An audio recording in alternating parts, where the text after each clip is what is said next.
Dear students, welcome to our fluid mechanics class.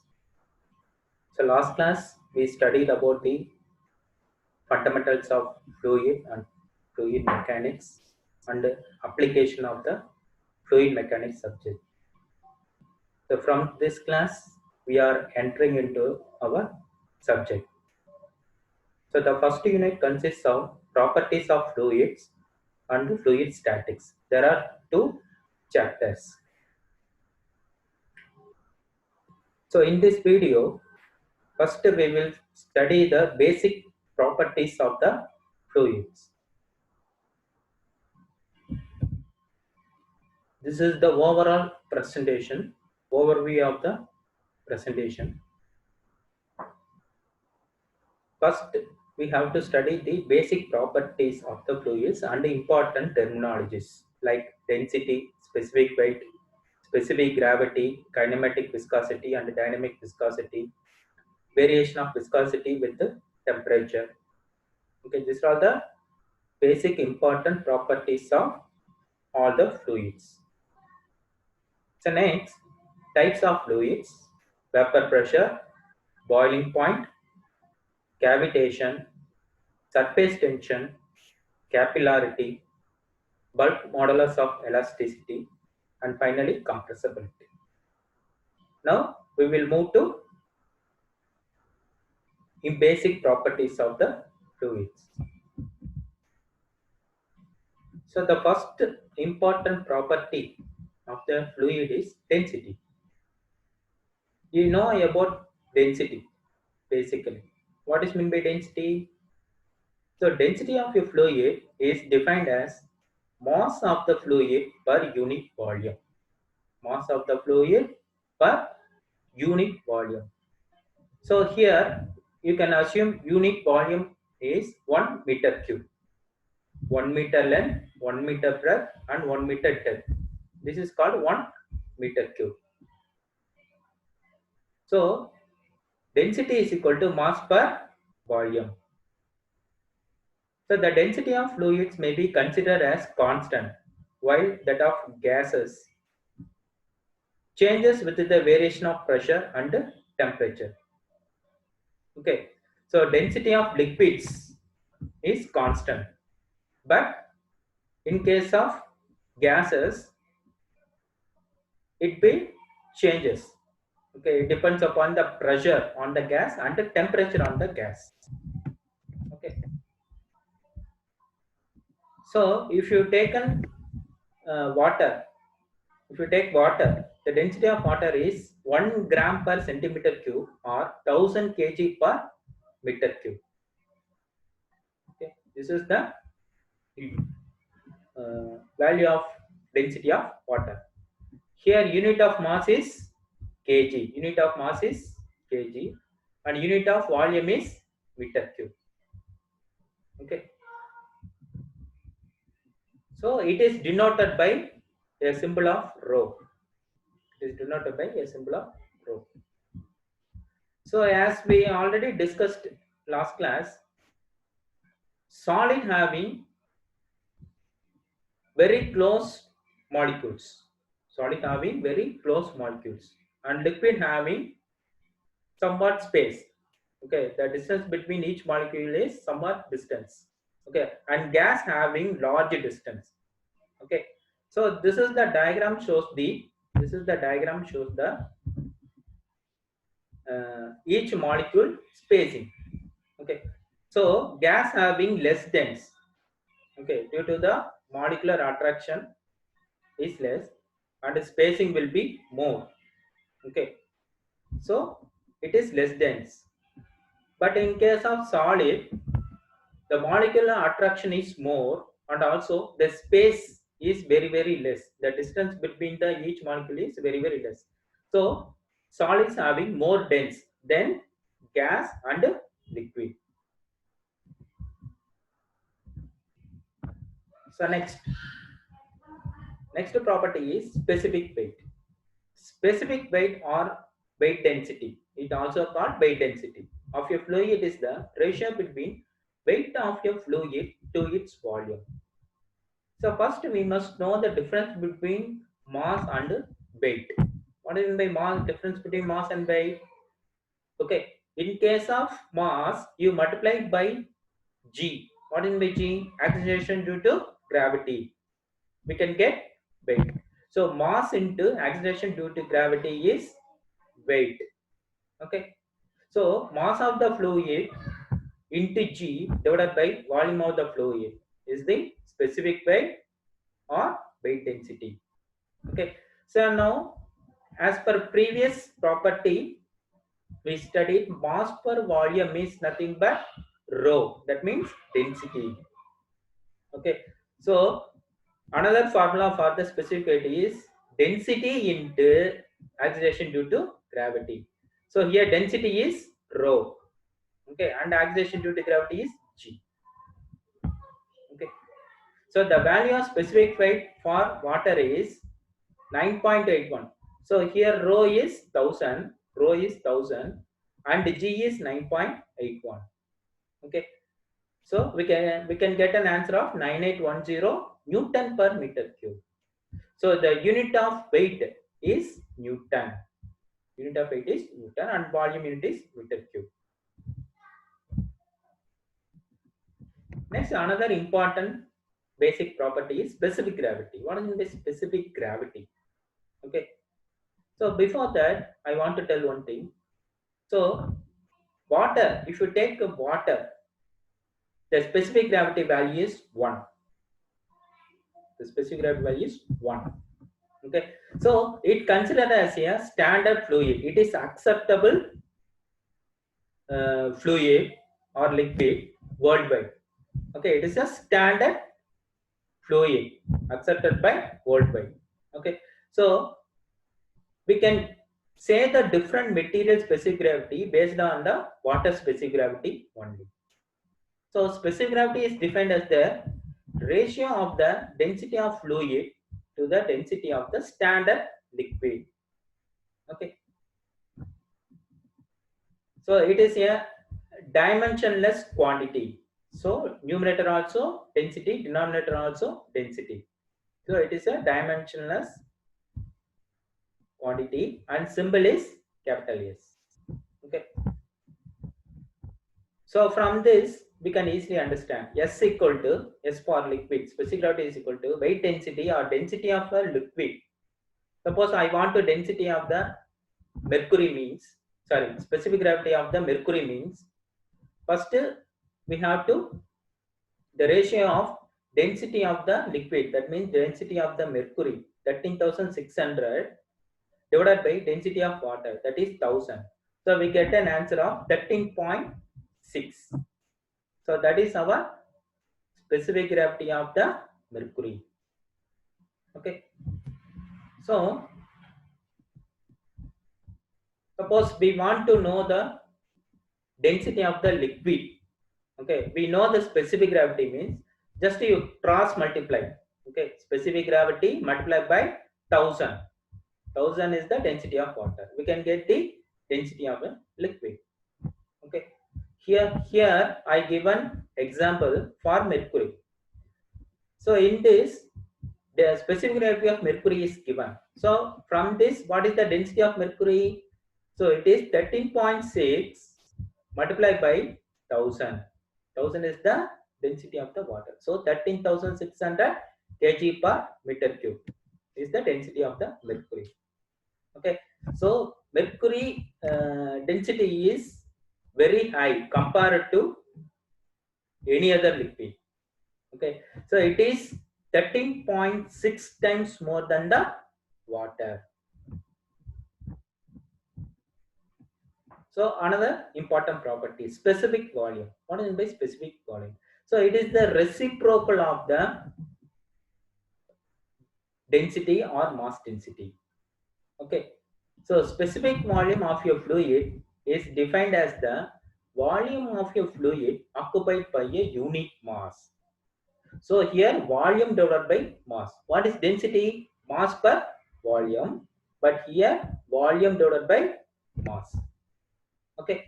So therefore specific volume is equal to 1 by rho, 1 by density.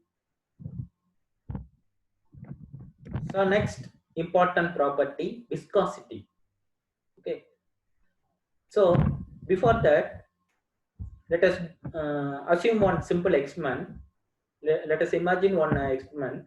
So take your two container. Okay. Take one in one container. You take water. Okay. So another container you take honey. Both are liquid only. Okay. You just tilt the container. What happened? What you observe? Okay. So water is the movement of water is very fast, but the movement of honey is very slow. Okay. Why? Because of viscosity. Honey having high viscosity. Okay. And water having very low viscosity. It having some viscosity, but very low. But honey having high viscosity. So from this we can understand viscosity is defined as the property of your fluid which offers resistance to the movement of one layer of fluid over another adjacent layer of the fluid. Okay, there are a lot of layers there.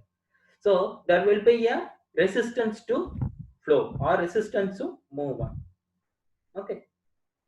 So this is the property of the fluid. If you take a oil, okay, that also having somewhat high viscosities compared to water. Any oil, castor oil or engine oil, anything. Okay. So how temperature affects the viscosity? So if you take in cold temperature, the viscosity is high in case of cold temperature. So in the same liquid in hot temperature or otherwise you can heat the liquid.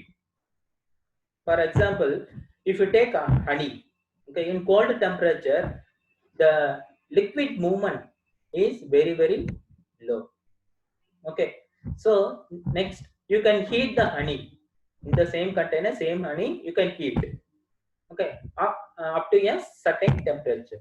So after that you tilt. Okay, what you observe? So now the honey moves somewhat fastly compared to the previous one. Okay, so from this what you understand? So viscosities of most fluids decreases. Okay, so initially viscosity is high. So whenever the temperature increases, the viscosity decreases.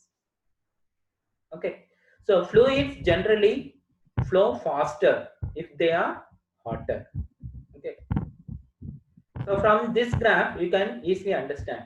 Here y-axis is viscosity and x-axis is temperature. Okay, so for if you take high viscosity liquid in low temperature, okay, so in the same liquid, in case of high temperature, it attain a low viscosity liquid. So you can see the curve. If temperature increases, viscosity decreases. So both are inversely proportional. Okay, temperature increases and viscosity decreases. So next come to Newton's law of viscosity. What does it mean, Newton's law of viscosity?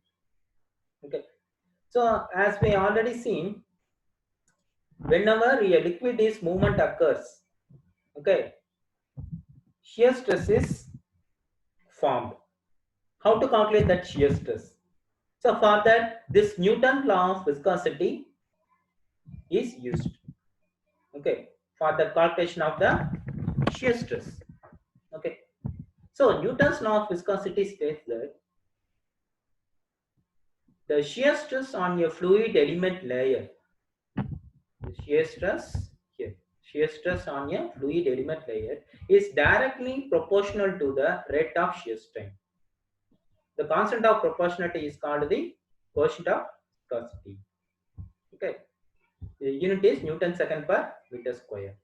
Okay, so these are all the each layer. Okay, so here shear stresses occurs between each layer.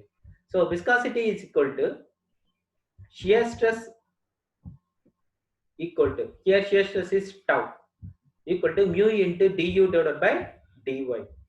Okay. So tau is the shear stress, mu is the dynamic viscosity, and du divided by dy is the velocity gradient. Here du is the velocity and y is the thickness of the fluid. Here green color is then that is the thickness of the fluid. Next, types of viscosity. There are two major types. One is dynamic viscosity, kinematic viscosity. Okay. So viscosity and dynamic viscosity both are same. It is defined as the shear stress is required to produce unit rate of shear strain. Okay. So shear stress is proportional to shear strain. Next, what is my kinematic viscosity? Okay. So it is the ratio of dynamic viscosity to its density of the fluid.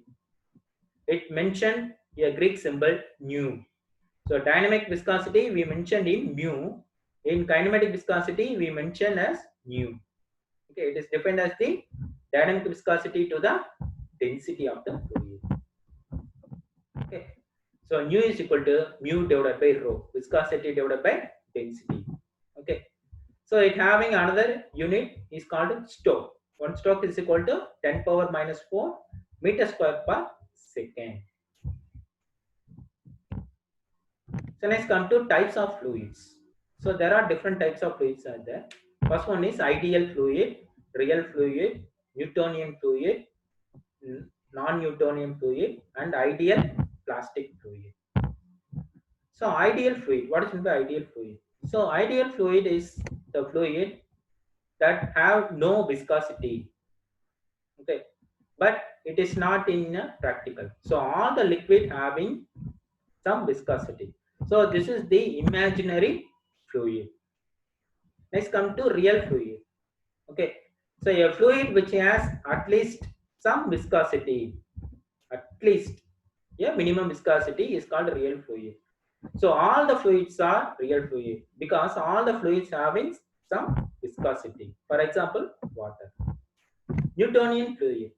So as we seen previously, Newton's law of viscosity. That means what it states, shear stress is directly proportional to shear strain. Okay, so whichever the liquid is satisfies this Newton's law of viscosity, that fluids are called Newtonian fluid. So for example, water, benzene, ethyl alcohol. So non-Newtonian fluid. If real fluid does not obey the Newton's law of viscosity, then it is called non-Newtonian fluid. Example, gel, paste, and polymer solutions. Ideal plastic fluid. So a fluid having the value of shear stress more than the yield value. So here basically it attained more shear stress. Okay, compared to the some other fluids. Okay, so it's more than the yield value and shear stress is proportional to the shear strain. Okay, the best example is our toothpaste and shaving cream and mud. These are the best example. Okay, so if you take toothpaste, morning we brushing now. Okay, what where we apply the force in the toothpaste at the end only. Okay, so if you apply the force, that force is transferred and push the paste into the opener. From the opener, it will move. Okay, that is called best example for the ideal plastic fluid. So this is the graphical representation of the all the fluids. So this is the ideal fluid because the no viscosity, and this is the Newtonian fluid. It obeys Newton's law of viscosity, so that shear stress is proportional to shear strain, so that it is the linear. That means a straight line. This is non-Newtonian fluid. It not obeys the Newton's law of viscosity. Okay, so that it is non-linear, a curved one. And this is the ideal plastic fluid. Initially, they having more shear stress. For that only, it starts from some height in y-axis. Next, come to vapor pressure. So, vapor pressure is defined as the pressure exerted by the gas phase molecules over a liquid. Okay. So, the best example where we observed the vapor pressure means in a pressure cooker. Okay.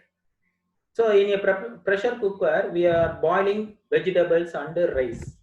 So we are close to the pressure cooker. So when temperature rises, the water inside the pressure cooker boils. Okay, so it produces the continuously vapor. Okay, the water when reached 100 degrees Celsius, so it continuously vapor. Okay, so that is the best example for vapor pressure. Okay, somewhat pressure is created inside the cooker.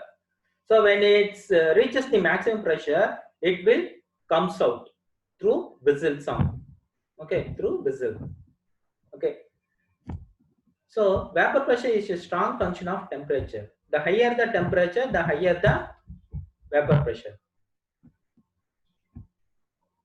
So the normal boiling point is the temperature in which vapor pressure of a liquid becomes equal to atmospheric pressure. We know about the atmospheric pressure. It is always available, but we can't observe. That means we can't sense, because our body inside also atmospheric pressure only.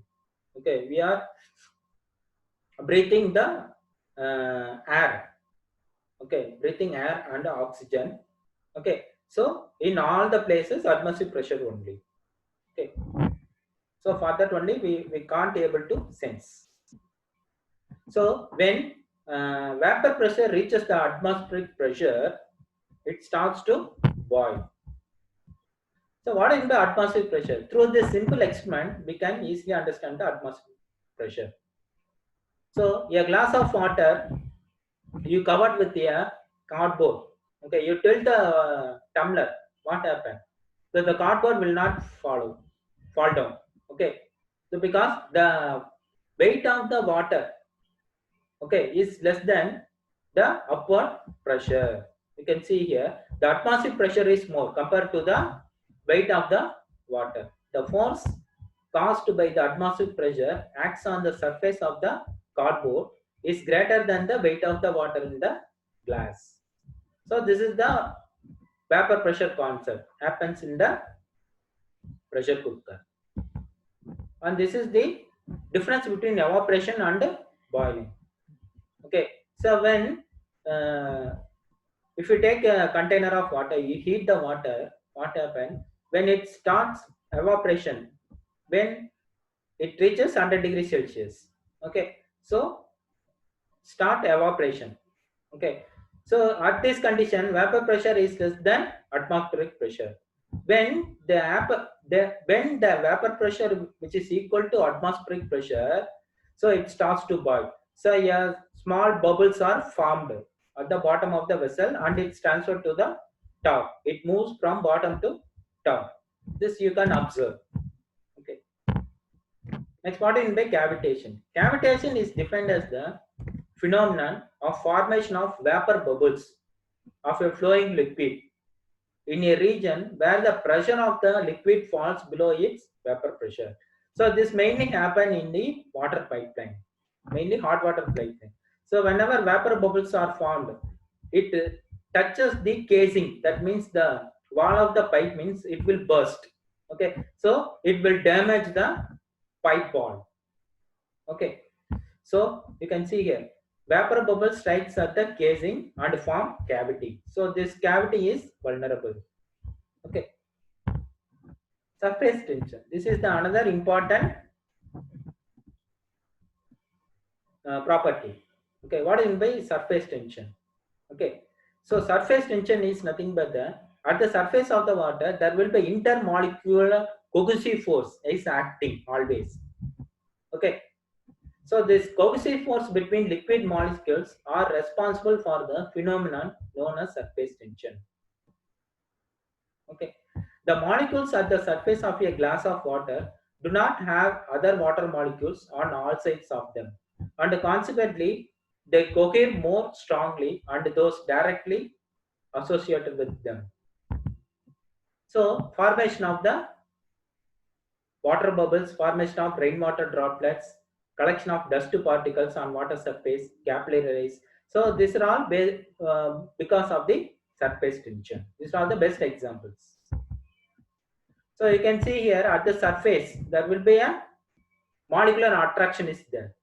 Okay, intermolecular attraction pulled inward.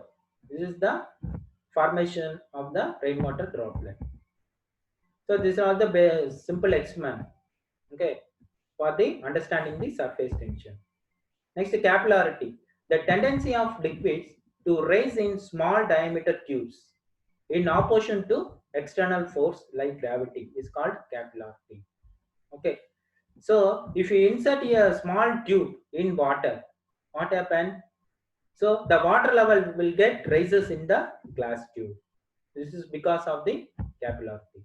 So these are all the best examples for the capillarity.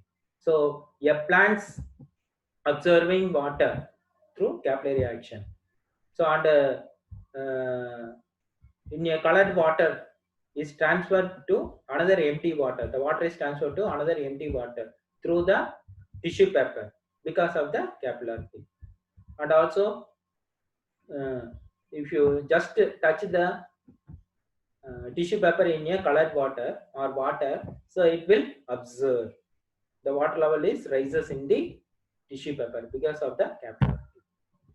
So these are all the difference between capillarity in water and mercury. So in case of water, the capillary rise is there, or in case of mercury, the capillary depression is there. Okay. Next, what is by cohesion and adhesion? Cohesion means the intermolecular attraction of water. Adhesion is water is attracted to some other substances. That is the difference between cohesion and adhesion. So from this picture you can easily understand. There are two molecules attracted. This cohesion, and this molecules attracted with the some other object, that is called cohesion. Okay. So cohesion causes the formation of water drops when it rains, and adhesion causes the drops to cling to other surface like uh, plant leaves. So next come to the last property, bulk modulus. It is defined as the ratio of compressive stress to volumetric strain. So it is the measure of decrease in volume with increase in pressure. So best example is our LPG cylinder. Okay. So in LPG cylinder, the gas is filled with high temperature, high pressure. Okay. So compressibility is nothing but the reciprocal of the bulk modulus. That means 1 by K. So bulk modulus we can mention 1 K. Compressibility is 1 by K. Okay. So the bulk modulus formula is minus dP. dP is the compressive stress or change in pressure. So initially one pressure we applying a compressive force means pressure is changed. That is change in pressure divided by volumetric strain. So dV is the change in volume and capital V is the original volume. Okay. So this minus sign indicates what? So it mentioned the volume is decreases. So that we put minus sign. Okay. So compressibility is the uh, volumetric strain divided by compressive stress. That means inverse of the K. Okay.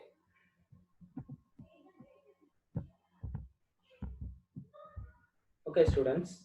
I think all of you understand the basic properties and the terminologies of the fluids.